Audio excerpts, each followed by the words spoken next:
दोस्तों, राहुल गांधी ने आज वायनाड से पर्चा दाखिल कर दिया। माना जा रहा है कि पिछली बार की तरह वो दो जगह से चुनाव नहीं लड़ेंगे और अमेठी को इस बार किसी और के हवाले कर देंगे। सिर्फ वायनाड से ही लड़ेंगे। आज उन्होंने वायनाड में एक दिलचस्प बयान दिया है। आपने देखा होगा कि जो पॉलिटिकल लोग होते हैं, राजनेता होते हैं, वो कहते हैं अपनी कॉन्स्टिट्यूंसी से कि साहब आप ही लोग हमारा परिवार हैं।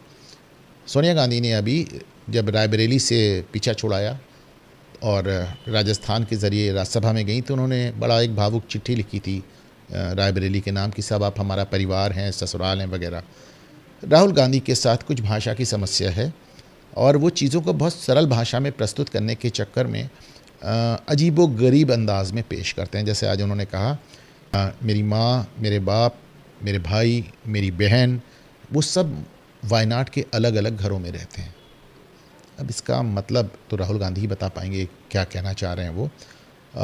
लेकिन एक बात तय हो गई कि राहुल गांधी अमेठी नहीं आ रहे हैं। अब ये एक बड़ी विचित्र सी स्थिति पैदा होती है। नेहरू गांधी ख़ानदान उत्तर प्रदेश से और ख़ास तौर से प्रयागराज, जहाँ मैं बैठा हूँ, जो किसी ज़माने में इलाहाबाद नाम से जाना जाता था, वहाँ से इन्होंने अपनी राजनीति शुरू की। यहीं आनंद भवन, जिसको अब स्वराज भवन कहा जाता है। अच्छा, स्वराज भवन के बारे में भी एक बात आप जान लें।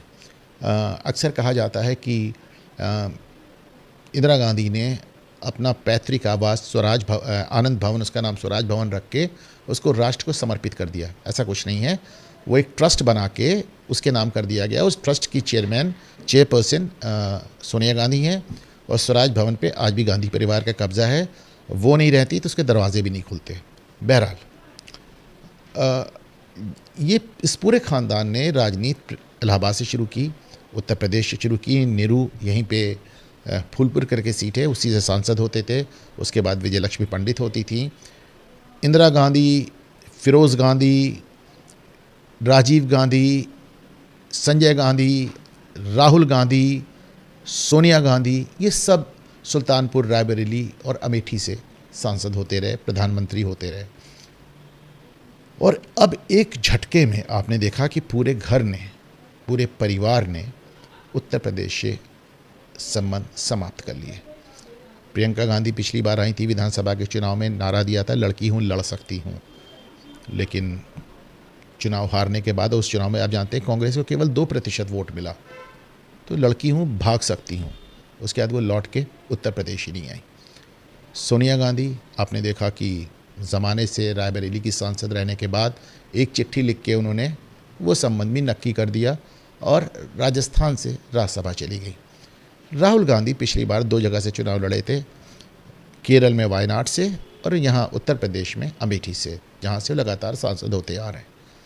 अमेठी में उनको अंदाज़ था कि स्मृति ईरानी इस बार उनको हरा सकती हैं। स्मृति ने उनको हरा भी दिया। राहुल गांधी अमेठी वापस आने के मूड में नहीं है। जब पिछली बार वो वायनाड से जीते थे तो भी उन्होंने कुछ इस अटपटा सा बयान दिया था कि दक्षिण भारत के लोगों को मालूम है वोटिंग कैसे की जाती है, उत्तर भारत वालों को आइडिया नहीं। वो काफ़ी अजीब सा बयान था। एक ज़माने तक आपका पूरा ख़ानदान उत्तर भारत से जीता रहा और एक झटके में वोटिंग पैटर्न सिर्फ और वोटिंग का तरीका सिर्फ दक्षिण भारत वालों को मालूम हो गया और यूपी वाले या नॉर्थ इंडिया वाले एकदम उनका वोटिंग का पैटर्न ही आपको समझ में नहीं आ रहा है। बहरहाल, एक बात तय हो गई, कांग्रेस पार्टी सत्ता में आने का ख्वाब भी नहीं देख रही। देश का सबसे बड़ा सूबा जो 80 सीटें देता है पार्लियामेंट में, आप अगर उसको पूरा गांधी परिवार पूरी तरह से छोड़ देता है, पूरी तरह से उससे दूरी बना लेता है, तो जाहिर सी बात है उनको सत्ता में आने की कोई भी उम्मीद नहीं है। राहुल गांधी के आप बयान देख लें। अभी उन्होंने सीबीआई को लेकर बयान दिया, कभी ना कभी तो भाजपा हारेगी, तब हम सीबीआई को देख लेंगे। कभी ना कभी क्या है भाई, चुनाव शुरू हो रहा है और आप कह रहे हैं कभी ना कभी भाजपा हारेगी। कब हारेगी? वैसे भी अभी एक थिंक टैंक का निकला है उनकी फाइंडिंग की, जो राहुल गांधी को सपोर्ट करता है, माना जा रहा है। उसकी न्यूज़ भी आई थी, मैंने ट्वीट भी किया था इस पर, कि राहुल गांधी सोच रहे हैं कि वो 2024 में नहीं, 2029 में नहीं, 2034 में प्रधानमंत्री बनने की बात कर रहे हैं। कि साथ तब तक मोदी एकदम पूरी तरह बूढ़े होकर रिटायर हो जाएंगे, हट जाएंगे और फिर वो सत्ता में आ जाएंगे। इस नियत और इस जज्बे से राजनीति नहीं हो सकती। मिशन 50 बनाया है कांग्रेस ने कि साहब जो दक्षिण भारत में केरल कर्नाटक, तमिलनाडु, आंध्र प्रदेश और तेलंगाना, इन 5 स्टेट से वो 50 सीट लाना चाह रहे हैं। नॉर्थ इंडिया में आपकी जगह नहीं बची। 50 सीट आपका टारगेट है। आपने क्या ममता बनर्जी की बात को सीरियसली ले लिया क्या, जो कहती थी कि आप 40 सीट नहीं ला सकते? 2014 में आप 42 सीट पे सिमट गए या 44 सीट पे। 2019 में आप 52 सीट पे आए। आपको इतनी सीटें तक नहीं आती कि आपको नेता विपक्ष का दर्जा प्राप्त हो सके। और अब देश का सबसे बड़ा सूबा आपने भाजपा के हवाले कर दिया और पूरा का पूरा परिवार दक्षिण शिफ्ट हो गया, कम से कम राहुल गांधी के हिसाब से, क्योंकि उनको अपना परिवार वायनाड के हर घर में नज़र आता है। सोनिया गांधी राजस्थान चली गई। प्रियंका गांधी को समझ में नहीं आ रहा है कि राजनीति में आएंगी नहीं आएंगी, सिर्फ स्टार प्रचारक बन के घूमती रहेंगी, राहुल गांधी के साथ रोड शो करती रहेंगी। एक मौका था आपको दिल्ली में और पंजाब में अपनी खोई हुई ज़मीन वापस प्राप्त करने का, वो जो आपने आम आदमी पार्टी को खो दी।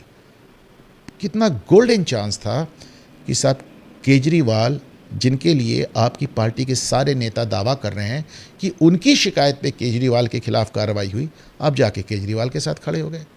ज़माने बाद केजरीवाल की रैली में गांधी परिवार के तीनों मेंबर साथ नजर आए, सोनिया गांधी, प्रियंका गांधी, राहुल गांधी। यानी जिस शख्स को आप आतंकवादी कहते थे, राहुल गांधी की वीडियो है कि केजरीवाल आतंकवादियों के साथ उठते बैठते हैं। जिस शख्स को आप भ्रष्ट कहते थे, सारे कांग्रेस नेताओं के वीडियो हैं, बयान हैं कि केजरीवाल ने शराब घोटाला किया है, केजरीवाल भ्रष्ट है, केजरीवाल के खिलाफ जांच कांग्रेस ने शुरू कराई।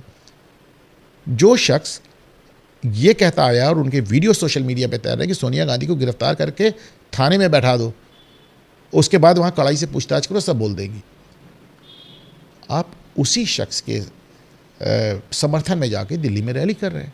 यानी एक मौका था आपके पास दिल्ली और पंजाब में आम आदमी पार्टी से अपना राजपाट वापस खींचने का, जो आपने ज़मीन, जो राजनीतिक ज़मीन आपने केजरीवाल के हाथों खो दी, आप उसे वापस ले सकते थे।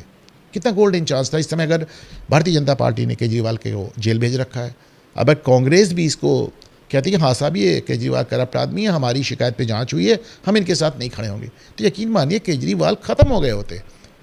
केजरीवाल का वोट कौन सा वोट है? वही वोट है ना जो एंटी बीजेपी वोट है, जो कल तक कांग्रेस को मिलता था, अब आम आदमी पार्टी को मिल रहा है। पर नहीं साहब, आप अपना गुड़ा भाग देखें राजनीतिक। मैंने पहले भी कहा था कि ये राजनीति दिमाग से नहीं, घृणा से, इनसिक्योरिटी से, मोदी से जो डर है गांधी परिवार को, उसके ज़रिए हो रही है। और आप मान लें कि नफ़रत से आप राजनीति, कम से कम सफल राजनीति नहीं कर सकते। मोदी के लिए जितनी बातें आज आप सुनाई पड़ती हैं, जितनी गाली गलौज होती है, सबसे पहला बयान सोनिया गांधी ने दिया था जब उनको मौत के सौदागर कहा था। बाद में खून के दलाल भी, खून की दलाली भी उन्होंने मोदी के लिए कहा था। फिर नीच और तमाम बयान आने लगे।